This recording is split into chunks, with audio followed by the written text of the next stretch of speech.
का कार्यक्रम है जो यहाँ पर कैंसिल कर।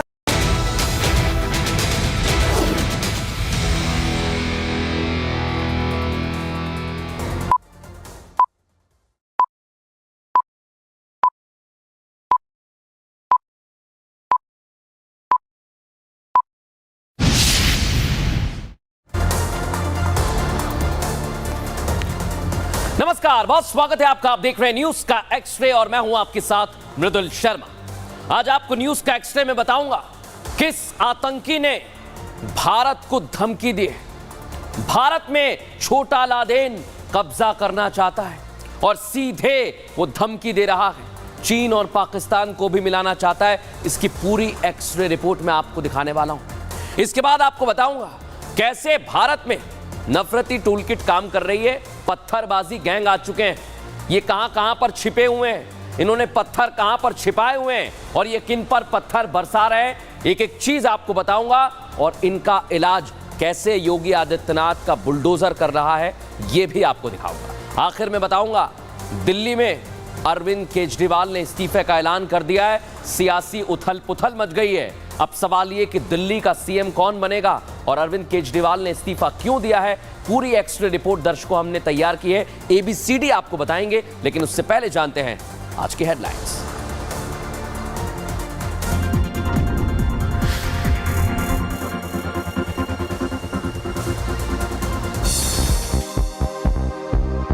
केंद्रीय मंत्री रवनीत बिट्टू का राहुल गांधी पर बड़ा हमला। कहा राहुल गांधी हिंदुस्तानी नहीं, देश के सबसे बड़े दुश्मन। पीएम मोदी ने झारखंड में घुसपैठ को लेकर जताई चिंता। बोले रोहिंग्या घुसपैठिए हड़प रहे लोगों की जमीन। कांग्रेस, जेएमएम और आरजेडी को बताया दुश्मन। जम्मू कश्मीर के किश्तवाड़ में लगाए गए आतंकियों के पोस्टर, हिजबुल कमांडर समेत 3 आतंकियों के पोस्टर चस्पा किए गए। सीएम योगी ने बहराइच के आदमखोर प्रभावित इलाकों का किया हवाई सर्वेक्षण। पीड़ित लोगों से की मुलाकात। कहा जब तक खतरा तब तक तैनात रहेगी टीम। अब तक 8 लोगों को निशाना बना चुके आदमखोर। जनसुराज प्रमुख प्रशांत किशोर का बड़ा बयान। कहा बिहार में सरकार बनते ही 1 घंटे के अंदर बिहार में शराबबंदी हटा देंगे। छत्तीसगढ़ के मुख्यमंत्री विष्णुदेव साय का बड़ा फैसला। मेडिकल कॉलेज में हिंदी भाषा में होगी पढ़ाई। इसी सत्र से शुरू होगा पुस्तकों का वितरण। यूपी के मुजफ्फरनगर में अवैध निर्माण पर चला बुलडोजर। 18 बीघा तालाब को कराया गया मुक्त। गांव ने अवैध रूप से कर लिया था कब्जा। गाजीपुर में पुलिस और बदमाशों के बीच मुठभेड़। एनकाउंटर में 25,000 का इनामी बदमाश घायल। बारिश के बाद अयोध्या में मंडराया बाढ़ का खतरा। सरयू नदी का जलस्तर खतरे के निशान से ऊपर बह रहा है। मैक्सिको में भारी बारिश के कारण बिगड़े हालात। लॉस कैबोस में बाढ़ जैसे हालात। सड़कें हुई जलमग्न।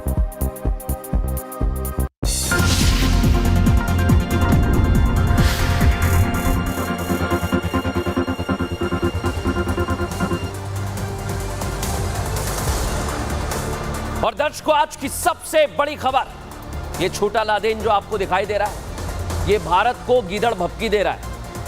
लेकिन इसके पीछे कौन है, इसके आका कौन है और कौन कौन इसकी हां में हां मिला रहे हैं और भारत इसको क्या जवाब दे रहा है, पूरी एक्सरे रिपोर्ट आपको बताने वाला है। और इसका कनेक्शन आपको पता है दर्शकों कहां से है? बांग्लादेश।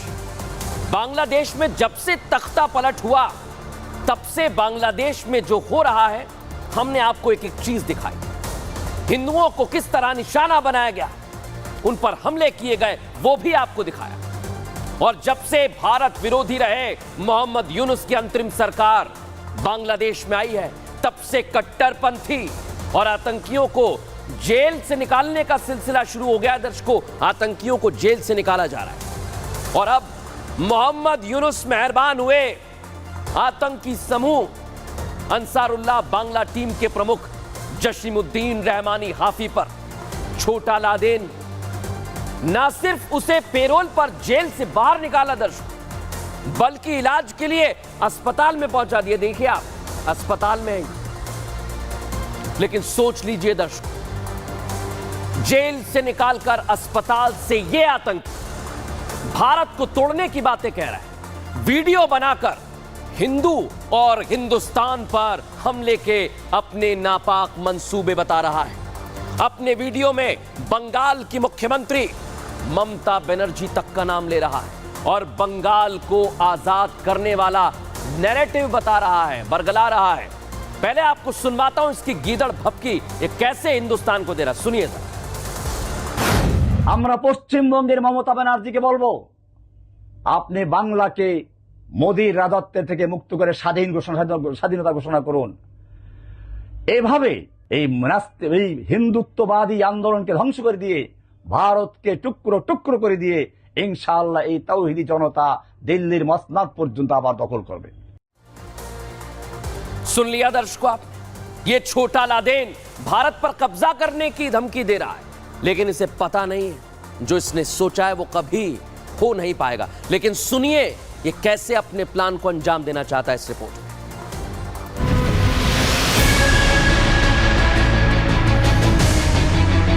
অঞ্চল থেকে এই হিন্দুত্ববাদী আন্দোলনকে ধ্বংস করে দিয়ে ভারতকে টুকরো টুকরো করে দিয়ে भारत और हिंदुत्व को खत्म करने की गीदड़ भपकी देने वाला यह आतंकी अपने आकाओं की शह पर उड़ रहा है।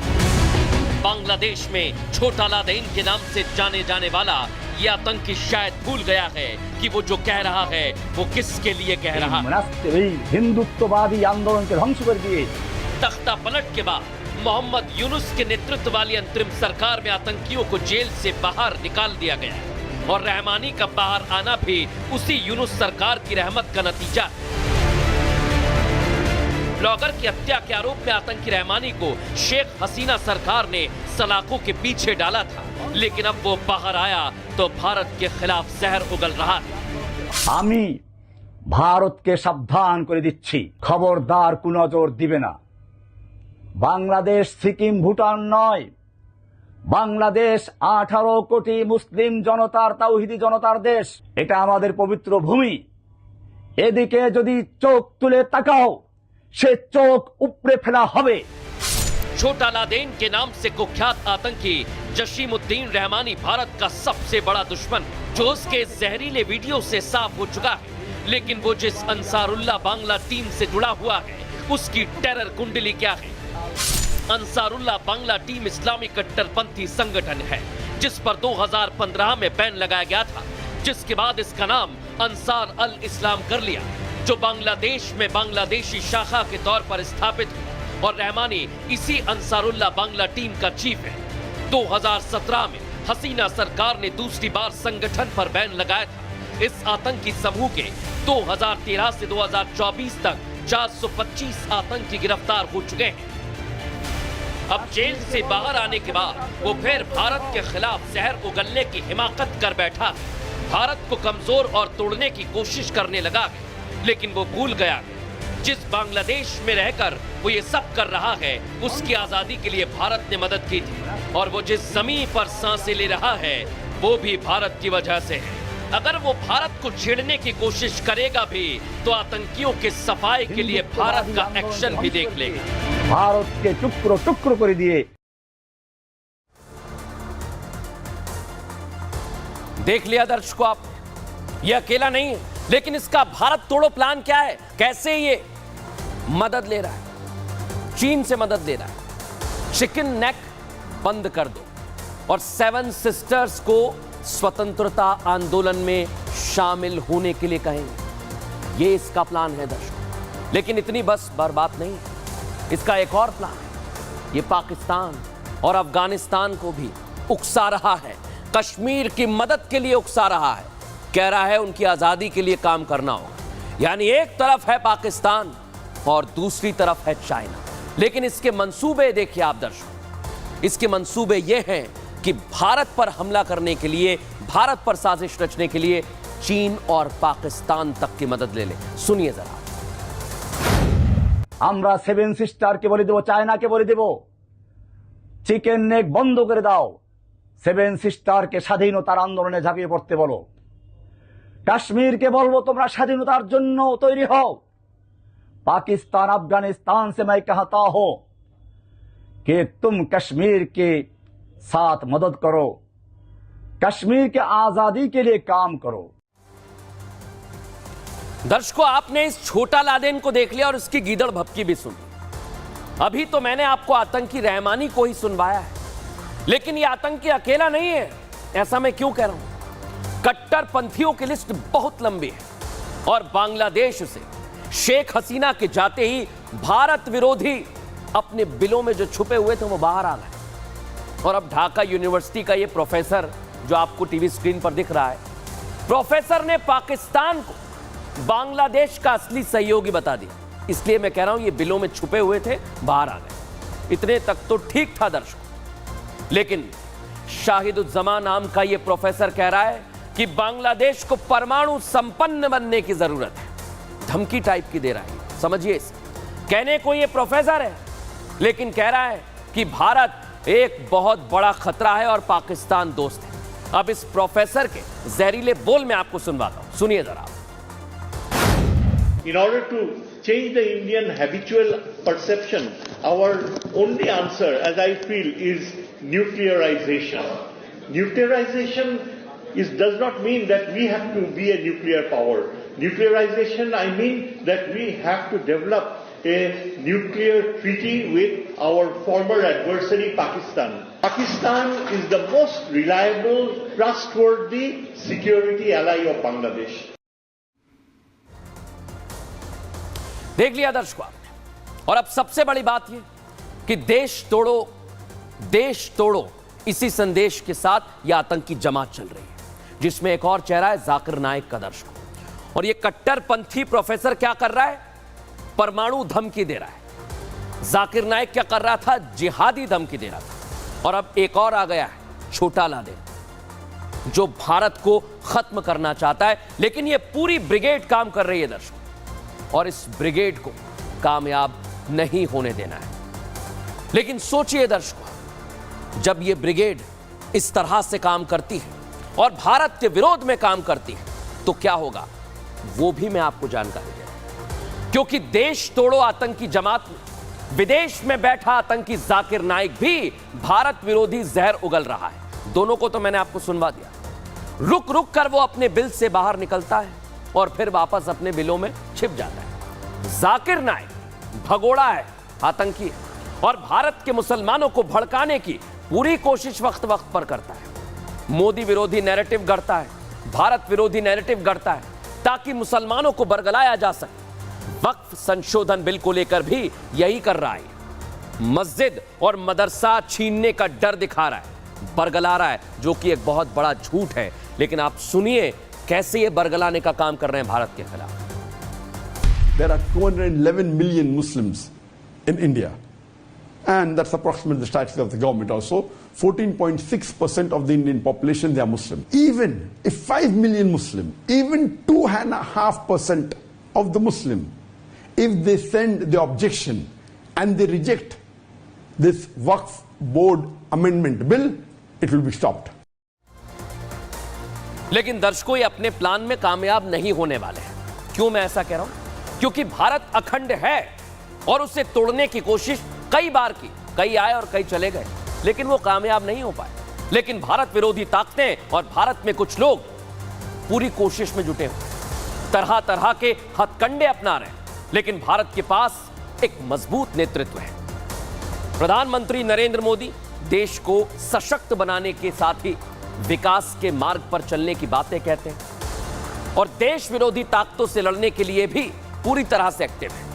जाकिर नाइक के प्रोपेगेंडा वीडियो को लेकर केंद्रीय मंत्री किरण रिजिजू का बयान सामने आया दर्शकों, जिसमें वो कह रहे हैं कि झूठ फैलाने की कोशिश हो रही है, जिसे कामयाब नहीं होने दिया जाएगा। और देखिए आप कैसे उन्होंने जाकिर नाइक को जवाब दिया, सुनिएगा।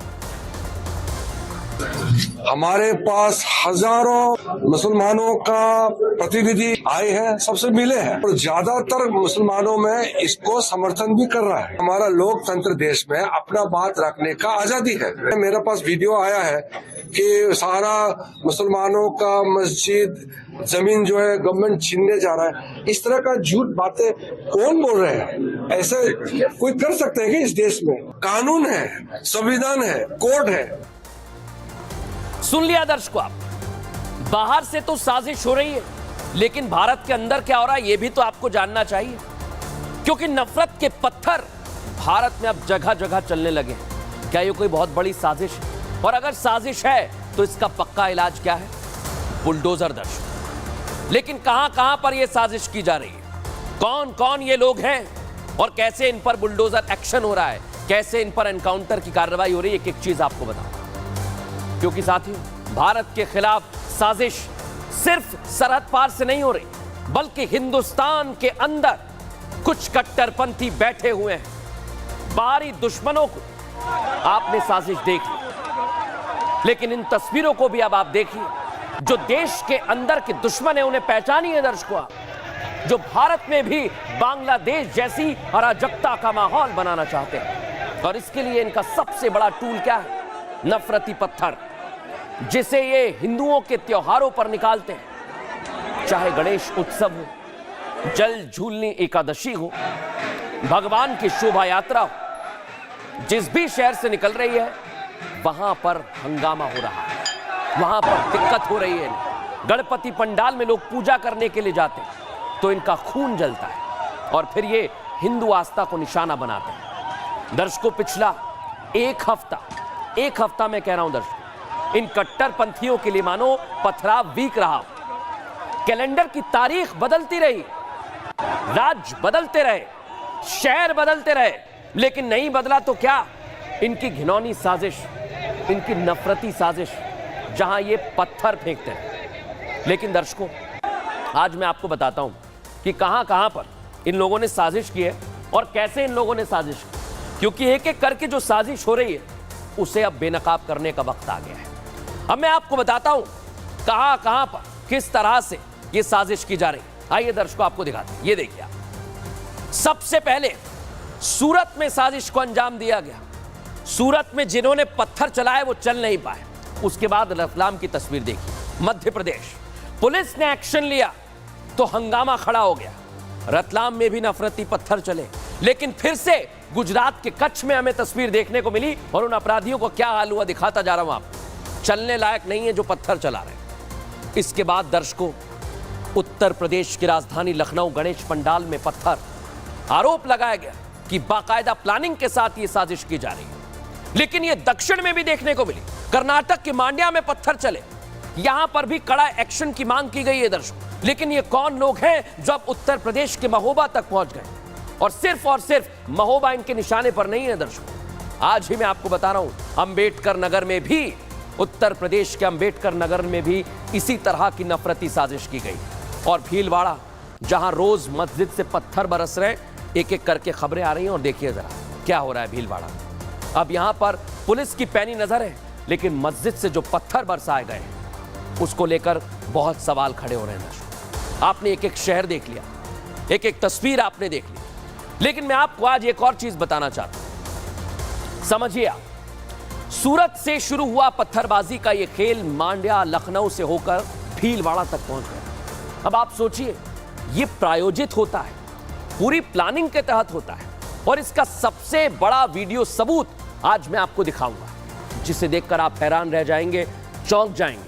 आपके त्योहारों पर पत्थरबाज गैंग की नजर है। ऐसा दर्शकों मैं क्यों कह रहा हूं? आइए आपको मैं आज एक एक तस्वीर दिखाने वाला हूं। मैंने आपको बताया था पूरा एक्सरे करेंगे। ये देखिए, मस्जिद के ऊपर जहां से पत्थर अभी बरस रहे थे, भीलवाड़ा की तस्वीर बता रहा हूं। घरों की छत पर भी ईंटें रखी हुई हैं और यही तस्वीर है। क्या ये पत्थर यहां पर पहले से रखे गए थे? क्योंकि शोभा यात्रा और जुलूस की तारीख तय थी और उसी दिन भीलवाड़ा में ये आप देखिए, मस्जिद की छत पर पत्थर, ये ऊपर से तस्वीर ली गई है। इससे आप क्या समझते हैं? आप खुद तय कीजिए दर्शक, और सोचिए जरा कि अगर कहीं पर आप जुलूस निकाल रहे हैं, फुल फ्रेम दिखाइए इस तस्वीर को, और अगर इतने पर आप पर पत्थरों की बारिश हो जाए तो चौंकिए मत। हो सकता है कि पहले से ही ये साजिश की जा रही थी। और इसलिए दर्शक, आज मैं आपको चौंकाने आया हूं, क्योंकि ये तस्वीर वाकई चौंकाने वाली है और आपको संभलना होगा। क्योंकि जो पत्थरबाज गैंग काम कर रहा है, उनका इलाज क्या है? सिर्फ और सिर्फ बुलडोजर। देखिए इसे।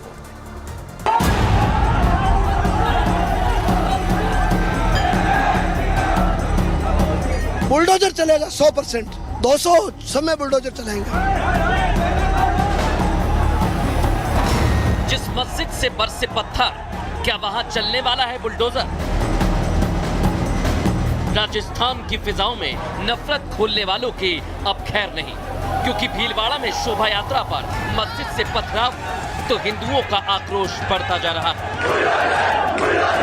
पहले तो पत्थरबाजों के अवैध ठिकानों पर 24 घंटे में बुलडोजर चलाने का अल्टीमेटम दिया है और अब बीजेपी विधायक ने ऐसा ऐलान कर दिया जिससे कट्टर गैंग पर हंटर चलने वाला है। हमारी विधानसभा में जितने भी अवैध मस्जिद हैं उनको हम चिन्हित करा के प्रशासन से सर्वे कराकर नियमानुसार राज्य सरकार से उनको प्रमाणीकरण करा के तोड़ाने का बुलडोजर चलेगा 100%, 200 सब में बुलडोजर चलाएंगे। सख्त एक्शन इसलिए जरूरी है ताकि पत्थरबाजों को सबक मिल सके और सूबे में नजीर बने, क्योंकि हिंदुओं के त्योहारों को निशाना बनाने वाले बाज नहीं आ रहे। शाहपुरा में जलझूलनी एकादशी के जुलूस पर हुआ बवाल शांत भी नहीं हुआ कि अब भीलवाड़ा के ही सांगानेर में गणेश पंडाल पर पथराव की हिमाकत हुई। देर रात हुई इस हिंदू विरोधी करतूत से माहौल गर्मा गया। पुलिस प्रशासन हरकत में आया और श्री गणेश सेवा समिति की शिकायत पर जांच शुरू हो गई। तो इधर शाहपुरा के पत्थरबाजों का हिसाब भी शुरू हो गया। आरोपियों के अवैध ठिकानों पर बुलडोजर एक्शन हो गया। फोटोग्राफ्स के आधार पर, कैमरे के आधार पर, ड्रोन से जो लिए गए नकबजनों को यानी अपराधियों को पहचान कर लगभग 12 संदिग्ध व्यक्तियों को डिटेन पुलिस द्वारा कर लिया गया रात को। पुलिस ने वहाँ जो 5-6 अवैध कैबिनेट टाइप थी, नगर परिषद ने उनको भी वहाँ से हटा दिया है। अभी तो ये शुरुआत है। जिसने भी भगवान की यात्रा पर पथराव करने का पाप किया और जहां से किया, पूरी कुंडली निकलेगी और तगड़ा एक्शन होगा। देख लिया दर्शकों आपने, भजनलाल सरकार राजस्थान की कार्रवाई का डंडा चलाना अब तेज कर दिया है। सरकार अपना काम करेगी, लेकिन जो कट्टरवादी सोचते हैं कि हिंदू त्योहारों को निशाना बनाएंगे और अगर सनातनी चुप बैठेंगे तो वो बहुत बड़ी भूल कर रहे हैं, क्योंकि देश का हिंदू इसी हिसाब से शांतिपूर्वक प्रदर्शन करती हुई तस्वीरें सामने आई, लेकिन आक्रोशित भी थे ये। इनका कहना था मस्जिद के पास पहुंचकर कि जहां से पथराव हुआ है वहां पर बुलडोजर चलना चाहिए, और आज वहां पर सुंदरकांड का पाठ शुरू कर दिया दर्शकों। लेकिन आप सोचिए कि यहां पर माहौल कौन बिगाड़ रहा है। बहुत बड़ी साजिश हो रही है। हमारे सहयोगी की रिपोर्ट देखिए। देखिए, कल देर रात जो नोटिस था वो अंजुमन कमेटी को दिया गया था। जामा मस्जिद की अंजुमन कमेटी को नोटिस दिया गया था, नोटिस चस्पा भी किया गया था। 24 घंटे का उसमें वक्त दिया गया है कि डॉक्यूमेंट जो है वो सबमिट करें, प्रशासन को बताएं, नगर पालिका जहाजपुर को बताएं कि आपका क्या है। और यहाँ पे आप देख सकते हैं हिंदू संगठन जो है बजरंग दल के लोग जो है वो यहाँ पे आना शुरू हो चुके हैं। तो यहाँ तस्वीरें आप देखेंगे, इस तस्वीर में आपको दिखाई देगा कि जय श्री राम के नारे लग रहे हैं, लेकिन ठीक उसी जगह जहां पे यात्रा रुकी, जहां पथराव हुआ, ठीक उसी जगह से अब यात्रा वापस से शुरू करने की जो है वो मांग हो रही है। क्योंकि अभी भी यथावत ये एक दिन का कार्यक्रम होता है। जलझूलनी एकादशी जो श्रावण पक्ष से पहले आती है, बड़ी एकादशी होती है, उसके बाद देव जो है वो सो जाते हैं और उस दिन ये एक बड़ा कार्यक्रम होता है, जिसकी वजह से तमाम हिंदू लोग जो हैं वो अपने अपने सनातनी लोग अपने अपने घरों से आते हैं, दर्शन करते हैं, क्योंकि भगवान जो है विहार करते हैं शयन से पहले। देख लिया दर्शकों, लेकिन आज मैं आपको बता रहा हूं कि इन पत्थरबाजों का सिर्फ एक इलाज है। वो क्या इलाज है, आइए जरा मैं आपको दिखा देता हूं। ये इलाज योगी आदित्यनाथ, उत्तर प्रदेश के मुख्यमंत्री। पत्थर गैंग पर योगी जैसा हंटर जरूरी है दर्शकों। यूपी में एक्शन से पत्थरबाज कांपते हैं, पहले भी हुआ है, और क्योंकि आरोपी के घर पर बुलडोजर एक्शन हुआ है, यूपी पुलिस चलाती है ऑपरेशन लंगड़ा और इसका असर दिखता है। उपद्रवियों से वसूली की जाती है, संपत्ति उनकी जब्त की जाती है, इसलिए कांपते हैं। इसीलिए योगी मॉडल अलग अलग प्रदेश भी अपना रहे हैं। क्यों मैं कह रहा हूं, भीलवाड़ा में शोभा यात्रा पर पत्थरबाजी हुई तो क्या किया गया है, राजस्थान सरकार ने अवैध ठिकानों तोड़ दिया है दर्शक। और सूरत में जब गणेश पंडाल पर पत्थर बरसे थे तो क्या हुआ, वहां पर भी बुलडोजर पहुंच गया था और गुजरात सरकार ने बुलडोजर चलाया। छतरपुर में मध्य प्रदेश के पुलिस थाने पर पथराव हुआ तो जिसने पथराव किया उसकी कोठी पर बुलडोजर चलाया था और उसे नेस्तनाबूद कर दिया। यानी पत्थरबाजों का एक इलाज है। इस सवाल सबसे बड़ा बना हुआ है, महत्वपूर्ण बना हुआ है। इसी से जुड़ी हुई रिपोर्ट देखिए।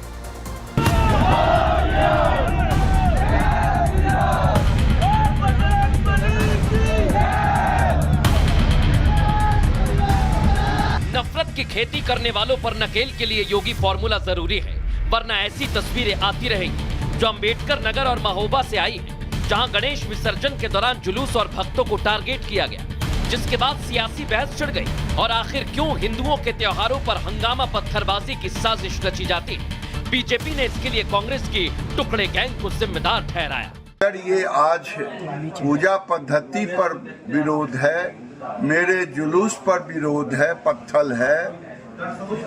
कल बांग्लादेश की स्थिति करना चाहते हैं और कांग्रेस ने खुली समर्थन दे रखा है। कट्टरवादियों को खाद पानी देने वालों की पोल तो खोलनी ही होगी, वरना एक दिन आएगा जब आपको त्योहार मनाने से पहले 10 बार सोचना पड़ेगा। क्योंकि उत्तर प्रदेश के अंबेडकर नगर में विसर्जन से लौट रहे भक्तों से मारपीट की गई। कुछ लोगों ने लड़कियों से छेड़खानी भी की। धर्म विशेष के लड़कों ने चेन लूट ली। हिंदुओं के हंगामे के बाद केस दर्ज कर लिया गया है और मुख्य आरोपी गिरफ्तार है, बाकी की तलाश की जा रही है। कुछ ऐसा ही विवाद महोबा में भी हो गया। जब प्रतिमा विसर्जन के लिए ले जा रहे थे, तभी जलता पटाखा कच्चे मकान में गिरने से दो पक्ष आमने सामने आ गए। विवाद मारपीट में बदल गया और देखते ही देखते बाल्टी और पथराव होने से तनाव के हालात बन गए, जिसके बाद हिंदू संगठन के कार्यकर्ताओं ने आरोपियों पर एक्शन के लिए कोतवाली में जमकर नारेबाजी की और हंगामा किया। कार्रवाई की मांग की जा रही है और कहा जा रहा है कि एक ही उपाय है, बुलडोजर एक्शन लिया जाना चाहिए। बहरहाल दर्शक, खबरों में अब आगे बढ़ेंगे और आज की एक और बड़ी और महत्वपूर्ण खबर बता रहा हूं आप। अरविंद केजरीवाल कुर्सी छोड़ने वाले हैं, लेकिन खेला हुआ है या किया है, इसी पर पूरी एक्सरे रिपोर्ट दिखाएंगे। और ये अरविंद केजरीवाल के जाने के बाद कौन कौन मुख्यमंत्री बनेगा, उनके चेहरे भी आपको बताऊंगा। लेकिन सबसे बड़ी बात कि अरविंद केजरीवाल चले गए। उनका कहना है कि मैं 2 दिन बाद कुर्सी छोड़ दूंगा। और आपने आज दिन भर ये खबर देखी होगी दर्शकों, लेकिन हम इसका पूरा एक्सरे करेंगे क्योंकि आज ये सबसे बड़ी खबर है, सुर्खियों में बनी हुई है। लेकिन इसके पीछे की पूरी एबीसीडी आज आपको बताने वाले हैं। शराब घोटाले के आरोप में जेल में बंद अरविंद केजरीवाल 177 दिन बाद जेल से बाहर आए थे दर्शकों। 13 सितंबर को जमानत मिलने के बाद लाव लश्कर के साथ वापस पहुंच गए थे अपने घर सीएम आवास। लेकिन बड़ी बात क्या हुई, 14 सितंबर को केजरीवाल हनुमान मंदिर जाते हैं और उसके बाद यानी 15 सितंबर आज पार्टी ऑफिस में कार्यकर्ताओं को संबोधित करते हैं। लेकिन इस संबोधन में सीएम केजरीवाल ने अपने इस्तीफे का ऐलान कर दिया है। केजरीवाल ने कह दिया कि वो अगले 2 दिन में अपने पद से इस्तीफा दे देंगे। इसीलिए हम कह रहे हैं कि खेला हुआ है या खेला किया गया है। और इसलिए आज दर्शकों सवाल भी बहुत सारे पूछे जा रहे हैं। आपको भी बता देते हैं क्या सवाल खड़े हो रहे हैं। आखिर रिहाई के 48 घंटे बाद केजरीवाल ने इस्तीफे का ऐलान क्यों किया है, आप भी सोच रहे हो। क्या इस्तीफे के ऐलान के पीछे केजरीवाल का कोई बहुत बड़ा गेम प्लान है? क्या ये केजरीवाल ने खेल किया है या खेल हो गया है? इसी को लेकर आज एक एक तस्वीर आपको दिखाएंगे। लेकिन पहले सुनवाते हैं अरविंद केजरीवाल ने अपने कार्यकर्ताओं को संबोधित करते हुए कैसे ऐलान किया, समझिएगा। आज मैं आपकी अदालत में आया हूं, आपसे पूछने के लिए आया हूं, क्या आप केजरीवाल को ईमानदार मानते हो कि गुनहगार मानते हो? मैं दिल्ली की जनता से पूछना चाहता हूं, मैं देश की जनता से पूछना चाहता हूं कि क्या केजरीवाल ईमानदार है कि गुनहगार है? 2 दिन के बाद, आज से 2 दिन के बाद मैं सीएम की कुर्सी से इस्तीफा देने जा रहा हूं और मैं तब तक सीएम की कुर्सी पे नहीं बैठूंगा जब तक जनता अपना फैसला ना सुना दे। सुन लिया आप, नहीं बैठेंगे सीएम की कुर्सी पर, खड़े हो जाएंगे अरविंद केजरीवाल, चले जाएंगे। लेकिन अरविंद केजरीवाल के जाने के बाद क्या होगा, उनका गेम प्लान क्या है, इस रिपोर्ट में दर्शकों आपको बता रहा हूं, देखिए जरा।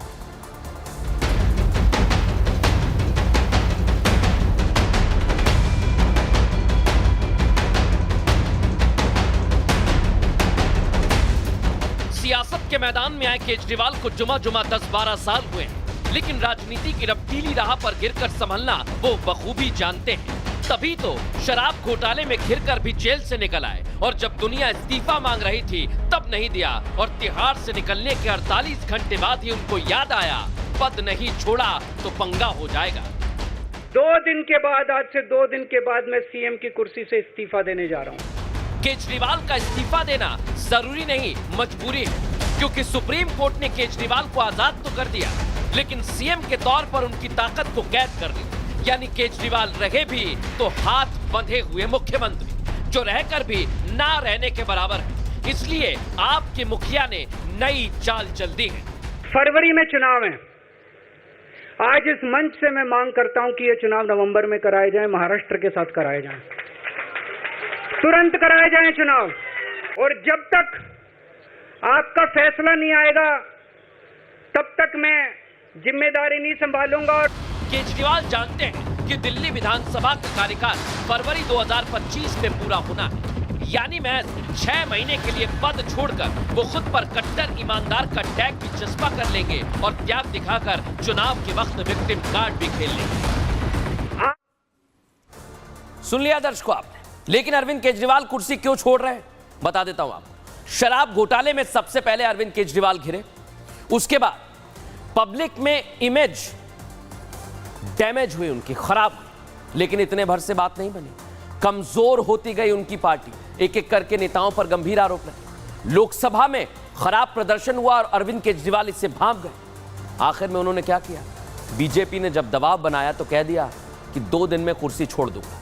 लेकिन बड़ी बात यह है कि कांग्रेस ने भी अरविंद केजरीवाल से सवाल पूछना शुरू कर दिया है, और इतने सारे कारण हैं इस वजह से अरविंद केजरीवाल कुर्सी छोड़ रहे हैं। लेकिन दिल्ली की जनता क्या कह रही है? दिल्ली की जनता अपना सीएम किसे चुनना चाहती है, सुनवाता हूं। मुख्यमंत्री के तौर पर केजरीवाल की जगह पर किसे देखना चाहेंगे, क्योंकि वो किसी और को मुख्यमंत्री बना रहे अपनी जगह पर? आतिशी, सौरभ भारद्वाज या फिर राघव चड्ढा? मैडम सारे चोर हैं, किसी को मत बनाओ। कोई अगर एक ऑप्शन कोई नहीं है, देखना चाहते हैं केजरीवाल को भी मत बनाओ। नहीं, हमें तो केजरीवाल ही पसंद है भाई, हमें और कोई पसंद नहीं है। नहीं जी। आतिशी, सौरभ भारद्वाज? नहीं, कोई नहीं और। कोई भी नहीं जी। मैडम हम तो केजरीवाल को देखना चाहेंगे दोबारा। वो इस्तीफा देने जा रहे हैं 5 जी। हम तो मैडम यही चाहते हैं कि केजरीवाल जी दोबारा आ जाएं वापसी। आतिशी सौरभ भारद्वाज जी बिल्कुल। सौरभ ठीक है, सौरभ भारद्वाज। हाँ, वो एजुकेटेड है, इंजीनियर है, वो ज़्यादा अच्छा है। भारद्वाज को जी। सौरभ भारद्वाज। आतिशी। राघव चड्ढा जी बन जाएं, और क्या क्या बोल सकते हैं जी। अलग अलग नाम बता रही है दिल्ली की जनता, ये भी कह रही है क्या बोल सकते हैं। नाम तो आपने जान लिए, हमने भी आपको बता दिया, लेकिन अरविंद केजरीवाल का गेम प्लान क्या है अब आपको ये बताने वाला, क्योंकि 6 महीने के लिए पद का त्याग दिखाना चाहते हैं अरविंद केजरीवाल। इतना ही नहीं दर्शकों, जिससे सहानुभूति लहर को वो भुना सके। और बड़ी बात आपको बता रहा हूं, विधानसभा चुनावों में इसका फायदा उन्हें मिले।